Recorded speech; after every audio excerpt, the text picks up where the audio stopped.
Olá, começando mais um Falando de Saúde. Hoje o nosso convidado, o Dr. Daniel Reis, ele estará falando sobre tumores do aparelho digestivo.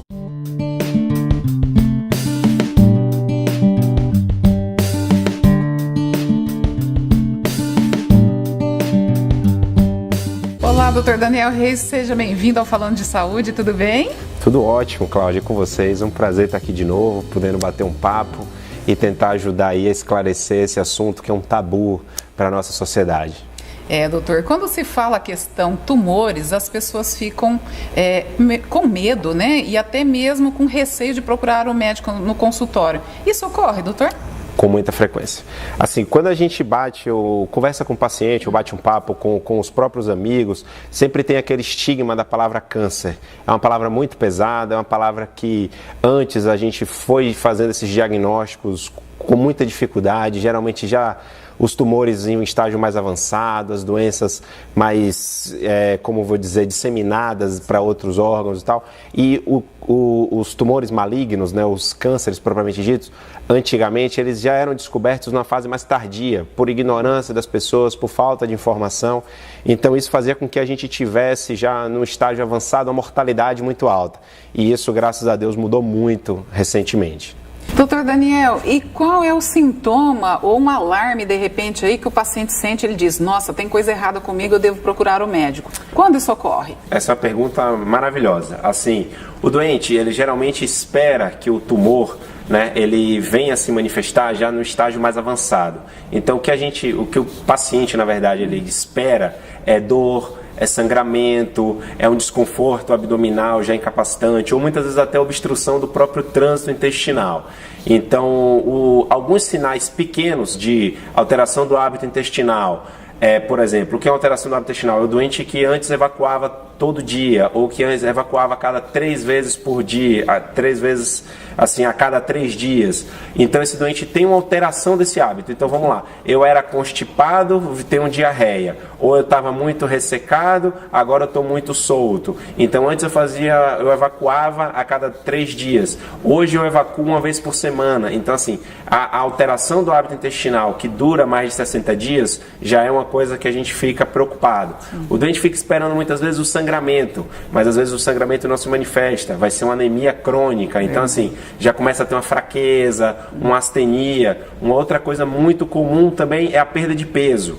Então o doente que tem alteração do hábito intestinal com emagrecimento, então perdi peso, não consigo explicar o que está acontecendo. É sempre interessante a gente passar numa consulta com o seu médico, com o seu especialista, para estar investigando esses tumores que são tumores ocultos, tumores que a gente não consegue fazer o diagnóstico precoce, não consegue ver no exame físico. Então a gente acaba precisando muitas vezes lançar mão de um tratamento complementar. Doutor, e existe também aquele paciente que ele fica pesquisando tudo na internet e ele acha que ele já dá conta, né, de se automedicar, se autoconsultar, e quando procura o médico já é um pouco tardio, né, doutor? Perfeito. Então assim, a nossa principal bandeira no combate ao câncer é o diagnóstico precoce. Sim. E hoje, assim, o paciente tem mais de 50 anos, mais de 45 anos por algumas organizações americanas, ou mais de 50 pelo nosso Ministério da Saúde, esse doente tem indicação de fazer a colonoscopia, esse doente tem indicação de fazer a endoscopia, justamente que seria um ultrassom de abdômen, que seria um rastreio para esses tumores ainda em fase inicial. Então você faz a colonoscopia e deu normal, graças a Deus, o meu próximo exame é daqui a 10 anos, para muitas pessoas. Outros vão fazer daqui a 5. Se vem uma verruguinha lá, que é um pólipo, que a gente chama, o que é que eu vou fazer com essa verruga? Leva a biópsia para o seu médico estar avaliando. Tem verruga que vai levar 10, assim, que você vai levar até, só vai precisar fazer a colonoscopia daqui a 10 anos. Tem verruga que você vai precisar repetir em 6 meses. É sempre importante, né, no caso, você está procurando seu médico, está fazendo a colonoscopia precoce, levando esse resultado dessa biópsia do anátomo patológico para o consultório e está discutindo com ele quando fazer a prevenção novamente. Os tumores do aparelho digestivo, eles são ocultos na grande maioria das vezes, e cada um precisa de um diagnóstico, de um exame complementar específico. E a colonoscopia e a endoscopia são as nossas grandes armas aí no combate ao câncer.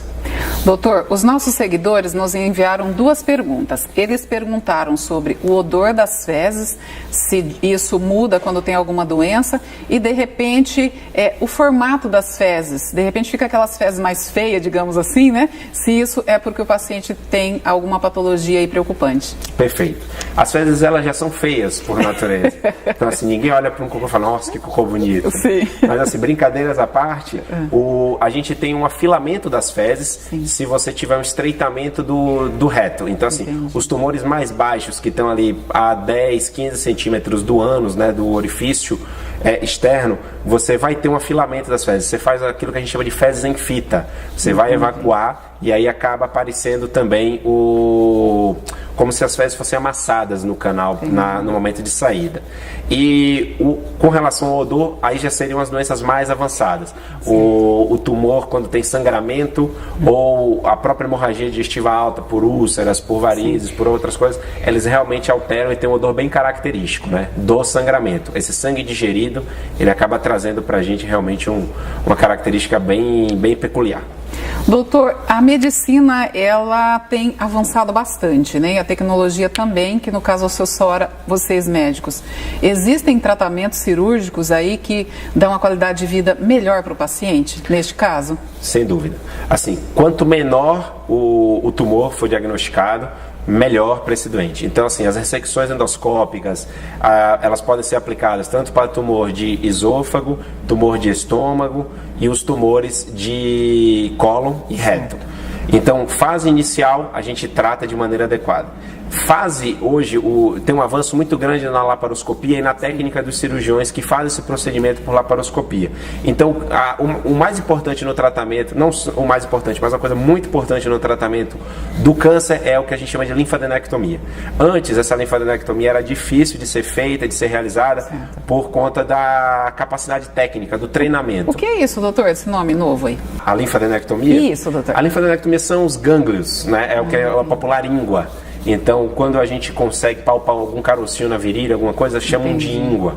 Então, todo o nosso organismo tem uma drenagem linfática. Certo. E a drenagem linfática vai para os gânglios. E o tumor, ele também drena pelos gânglios para as ínguas internas do organismo.